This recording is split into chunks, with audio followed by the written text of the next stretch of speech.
Greetings, Star Wars toy fans. This is Jim, and welcome to my channel. If you've been following my channel for the length of the last couple of years, then you know that I have had a series comparing the vintage Kenner line of Star Wars action figures to that produced by Hasbro that I have in my personal collection. And it's unfortunate that it's going to be ending soon. And we started off with Star Wars and then moved through Empire Strikes Back, and now we're into the final movie of the original trilogy, Return of the Jedi. And so today's topic happens to be Ghost of Return of the Jedi. Now, you'll just see here from the display that I don't have that much. So it's not really much of a comparison as it is just more of a description of each of the figures. So we'll start first with Anakin Skywalker.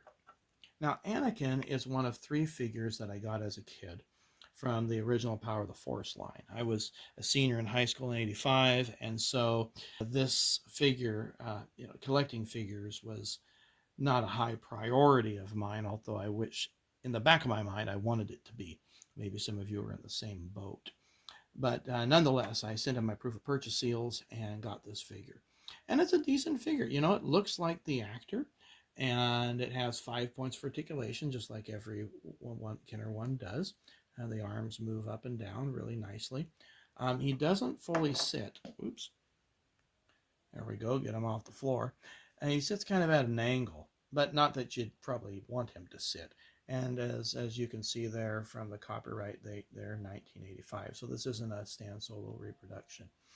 Comes with no lightsaber. Not that he had one in the movie. It was just your basic standard figure. Now we look at the robe.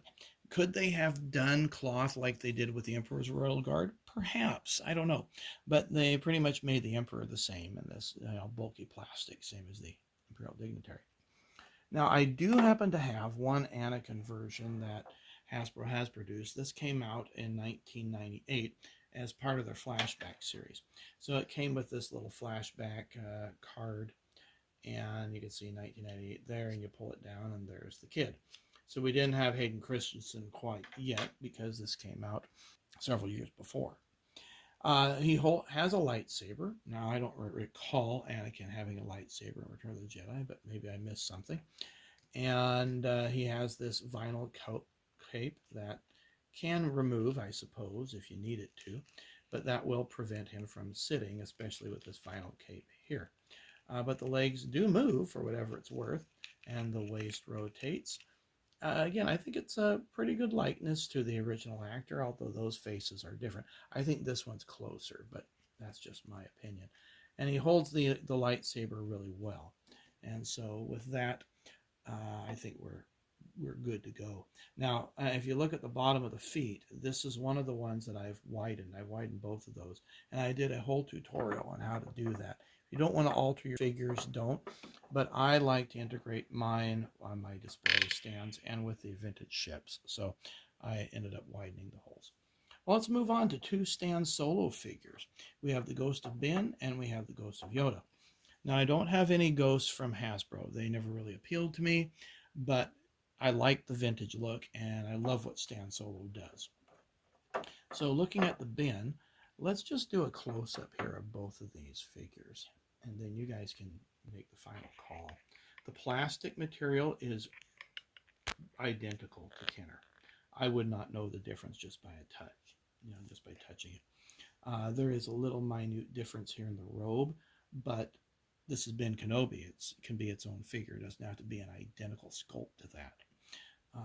The back side looks great. I don't know if it's a copyright issue with Stan Solo. I wish he would put the year of date on that instead of the SS. Just because I love having, 1985. Now I know what year they came out. What year did this come out? Oh, I don't know. Was it 2022, 2023? I really don't know. And then my only other complaint with this is that the holes on the feet are a little bit too small. You'll see that this one's got a clear hex, and it's sort of a hex, but they barely fit on the foot pegs, and that plastic can be a little bit brittle over time. But I think the face sculpt of Obi-Wan looks great compared with the 1978 Kenner version. It's just really, really super well done. Now let's move on to Yoda.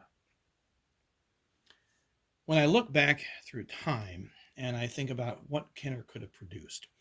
These two figures are ones that they could have easily done for the 1986 year, had they not continued, had they extended the Star Wars line and not done the droids line.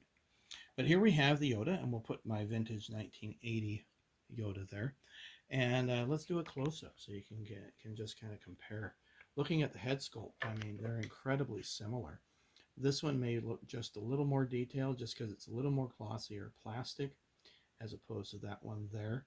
But really, that's the only difference. You know, the eyes are a little more detailed, but it's really a phenomenal sculpt. The belt happens to be molded into the figure itself rather than be something separate. And of course, he has a molded in cape, or robe, whereas we have just a cloth robe there. As far as this Yoda goes, he's got his own cane, which is very similar to the one that came out in 1980. And this Yoda can sit pretty well. I have gotten him to sit. There we go. This one, not so much. I mean, he will sit. And I can't really do a comparison of the legs because I've never taken off the cape off my vintage Yoda. I call it cape. It's really a robe. I've never taken it off. I just made that pact with myself way back when I was 11 and just left it as is. So maybe those of you that have done that, maybe you can tell me. But it's never been removed, nor has the belt been taken off. He keeps falling over, so we're going to stand him up back there. But anyway, this is just a wonderful sculpt, and I would say both of these figures should be an addition to anybody's collection if you're into the vintage line. I would highly recommend you guys check these out. Now, I don't have the glow-in-the-dark versions of these. I'm not sure if I'm going to pick those up or maybe put them on a Christmas or birthday list. But nonetheless, I'm so glad to have these three in my collection. And I hope you do too. Let me know your thoughts if you do. Or let me know, let me know your thoughts in the comments if you do. Well, take care. Give this video a thumbs up if you enjoyed it. And please subscribe to the channel if you haven't done so already. Take care, and we'll see you on a future video.